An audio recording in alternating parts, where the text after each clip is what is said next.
যদি তাই ধরে নি, তাহলেও সমীর বাবু প্রথম কয়েকদিন বাবার সঙ্গে কি করলেন তা কিন্তু আমরা এখনো জানি না। হতে পারে হয়তো সেই সময় ওনাকে মুম্বাই পাঠানো হয়েছিল। কিন্তু কেন? ওই হার্টের অপারেশনের জন্য? হতে পারে। না না না মিথিলা, আমার মনে হচ্ছে আমরা সম্পূর্ণ ভুল রাস্তায় হাঁটছি।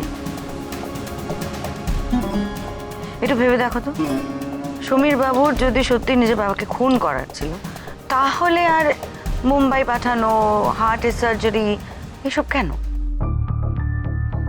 একটা হার্টের সার্জারি যথেষ্ট খরচা সাপেক্ষ হয়, তো যাকে মেরেই ফেলবে তার জন্য এত কিছু করতে যাবে কেন বলতে পারো? কিছু একটা তো মিসিং মিথিলা, হয়তো আমাদের চোখের সামনেই আছে, আমরা দেখতে পাচ্ছি না। আসলে আমরা এই কেসের অনেকটাই জানি না, বলা ভালো বেশিটাই জানি না। দুটো জিনিস আমাদের হাতে পাওয়া দরকার। কি কি? প্রথমত ওনার পোস্টমর্টম রিপোর্ট, আর দ্বিতীয়ত ওনার পকেটে যে ট্রেনের টিকিট ছিল সেটা কোত্থেকে কাটা হয়েছে, কে কেটেছে, এই দুটো জিনিস।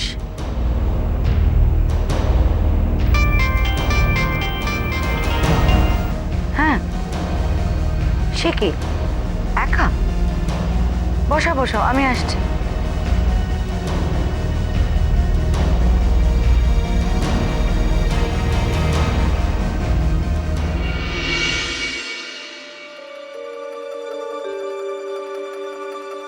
কি হচ্ছে শাইনি? আচ্ছা, তুমি এখানে এলে কি করে? সবাই জানে বাড়িতে? না, আমি এখানে লুকিয়ে এসেছি, ওরা জানতে পারলে কিন্তু। না ঠিক আছে, ভয় পেও না, আমি আছি তো। আচ্ছা আন্টি, বলতে পারো এরকম দাদুর সঙ্গে কেন হলো? দাদু তো খুব খুব ভালো ছিল। দাদু বুড়ো হয়ে গেছিল তো, তাই সবকিছু ভুলে যেত, মাঝে মাঝে জামা কাপড় নোংরা করে ফেলতো, কিন্তু দাদু তো খুব ভালো ছিল। এরকম কেন হলো দাদুর সাথে? রানী কাঁদিস না, এই নে তুই একটু জল খা। নে না ঠিক আছে, আমি খেয়ে নাও শাইনি, জলটা খাও, একটু শান্ত হও, আমার কথা আছে তোমার সঙ্গে। না বাবা, খাও।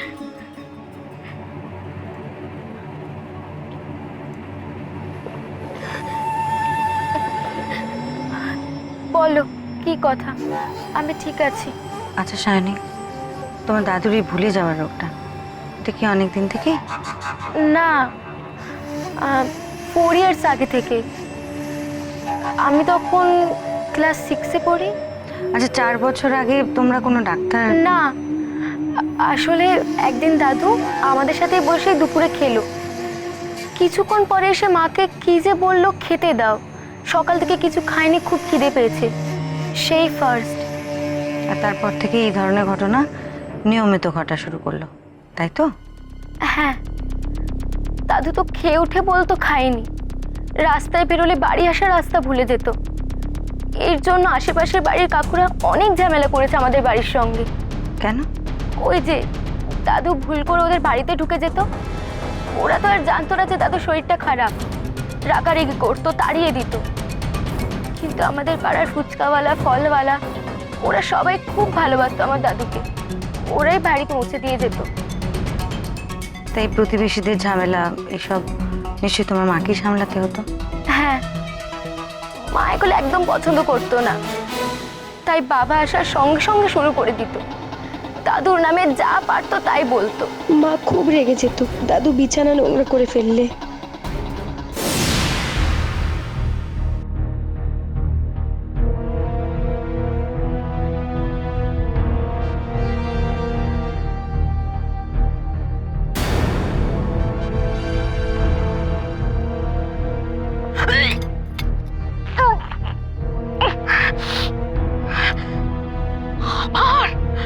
আবার আপনি সেই একই কাণ্ড ঘটিয়েছেন। আপনাকে আমি বারবার বলেছি বাথরুম পেলে অন্তত একটিবার আমাকে ডাকবেন, কোনো কথা আপনি শুনবেন না। আপনার ছেলে কি নার্স রেখেছে, আয়া রেখেছে নাকি? এই নোংরা সমস্ত কে পরিষ্কার করবে? আমি তো একমাত্র রয়েছি পরিষ্কার করার জন্য, বিনা মাইনের বাদী। তুমি কে গো? আমাকে একটু চা খাওয়াবে? বড্ড তেষ্টা পেয়েছে। লজ্জা করে না আপনার? লজ্জা করে না চা চাইতে? এভাবে বিছানাপত্র নোংরা করে না, চা খাওয়ার সব জায়গায় এখন আপনার আপনাকে না আমি কি করি দেখে ছেড়ে দাও, মাথাটা ঠান্ডা করো। আমি পরিষ্কার করে দিচ্ছি, তুমি যাও এই ঘর থেকে। দাদু কি হয়েছে তোমার? কিচ্ছু হয়নি, আমি তো আছি। কিচ্ছু হয়নি তোমার, এসো তুমি এসো। কি হয়েছে তোমার? আমি পরিষ্কার করে দিচ্ছি সব, তুমি এসো এসো তুমি। সে কি? ইস, এরকম ব্যবহার করা হতো না সঙ্গে? হ্যাঁ, মা যখন খুব চেঁচামেচি করতো তখন আমি পরিষ্কার করে দিতাম দাদুকে। আমার খুব কষ্ট হতো দাদুকে দেখে। জানো আন্টি, দাদু তো মাঝে মাঝে আমাকেও ভুলে যেত। মা বাবার মধ্যে দাদুকে নিয়ে অনেক ঝামেলা হতো। পারবো না, এই শেষবারের মতো আমি তোমাকে বলে রাখলাম, একটু আস্তে কথা বলো না। হ্যাঁ? আমি কি 5 মাইল দূরে রয়েছি? চেঁচাচ্ছ কেন? পারবো না, আমি আর আস্তে কথা বলতে কোনোদিন পারবো না। সারাটা দিন যদি তোমাকে ওই নোংরাগুলো খাটতে হতো না, তাহলে বুঝতে পারতে যে কি নরক যন্ত্রণা। তা আমি কি করবো? আমার কাজকর্ম ছেড়ে আমি বাড়িতে বসে থাকলে? এই, একদম উল্টা আমাকে চোখ রাঙাবে না। তোমাকে আমি সারাদিন বাড়িতে বসে থাকতে কখনো বলেছি? আর তাছাড়া সারাদিন বাইরে ঘুরে ঘুরে কি রাজকার্য তুমি করো শুনি? হ্যাঁ, আচ্ছা কল্পনা, একটা জিনিস বোঝার চেষ্টা করো। আমি কি করবো? হ্যাঁ, লোকটাকে ফেলে দেবো? আরে হাজার হোক, লোকটা আমার বাবা। তাহলে আর কি, লোক নিয়ে এসো বাপের সেবা করার জন্য। নইলে তোমাকে আমি বলে রাখলাম, ওই বুড়ো না কোনদিন আমার হাতে খুন হয়ে যাবে। বাবা, চমৎকার, কি কথা, খুন হয়ে যাবে? আরে বাবা মরলে খেতে পাবো না। তাহলে আর কি, সারাটা জন্ম ধরে আমি ম্যাথনানিগিরি করে যাই?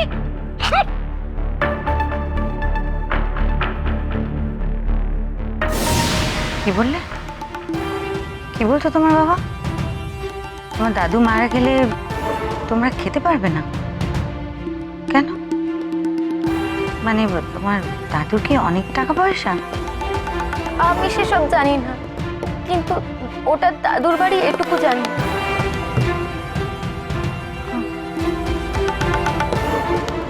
আচ্ছা, তোমার বাবা কি করতেন? বাবা এখন কিছু করে না, তবে আগে একটা চামড়া না কিসের ব্যবসা ছিল। আর কাকা? কাকা আগে একটা চাকরি করতো, এখন কিচ্ছু করে না কাকা। তবে শুনেছি কাকিমার বাড়ি থেকে মাসে মাসে অনেক টাকা পাঠায়। তোমার পিসি, তিনি কোথায় থাকেন? বিদেশে? না না, পিসি তো আহমেদাবাদে থাকে। পিসে মশাই বাড়ি ওখানে। পিসে মশাই অনেক বড় চাকরি করে ওখানেই? হ্যাঁ। তার মানে তোমার পিসির অবস্থা ভালো, আর সেই তোমার দাদুকে বৃদ্ধাশ্রমের ব্যবস্থা করে দিয়েছিল? হ্যাঁ, পিসি যখন আমাদের বাড়ি এসেছিল, পিসির সামনে মা দাদুকে অনেক কিছু বলেছিল। তাই পিসি রেগে দাদুকে বলেছিল যে দাদুর অন্য ব্যবস্থা নেবে।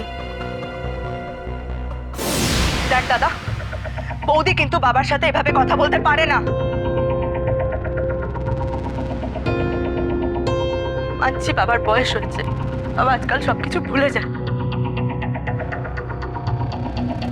কিন্তু তারপরে বাবার সাথে এভাবে কথা বলার তো কিছু নেই বৌদি। তা কিছু নেই যখন, তখন তুমি এখানে থাকো, এখানে থেকে বাবা সেবা যত্ন করো। এভাবে দুদিন পর পর এসে পীড়িত দেখিয়ে কি লাভ বলো? এমনিতেই বুড়োর জন্য খেটে খেটে তো আমার হরমাস একেবারে কলি হয়ে গেল। ছি ছি বৌদি, ছি, লজ্জা করছে না তোমার এই কথাগুলো বলতে? বাবা না থাকলে তোমাদের কি অবস্থা হবে একবারও ভেবে দেখেছো? কিরে দাদা, হ্যাঁ কিরে বল, বাবার জন্যই তো তোরা খেয়ে পড়ে বেঁচে আছিস। বিশ্বাস করো, তার জন্য অনেক দাম চোকাচ্ছি, অনেক দাম। আমার এই প্রাণটা না জীবের ডগা এসে টেকেছে ওই বুড়োর নোংরা খেটে খেটে।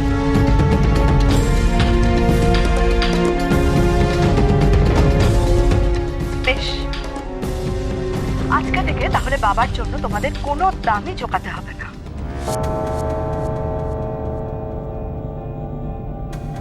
আজ থেকে আমার বাবার দায়িত্ব আমি নেব। তাই? তার সঙ্গে করে নিয়ে যাবে নাকি?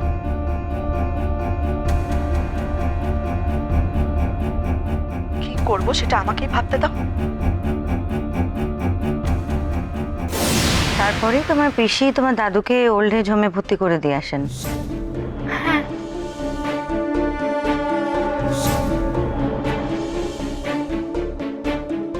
না, অনেক বেলা হয়ে গেল তো, তোমার এবার বাড়ি যাওয়া উচিত। হ্যাঁ, অনেকক্ষণ এসছো। জয়কার।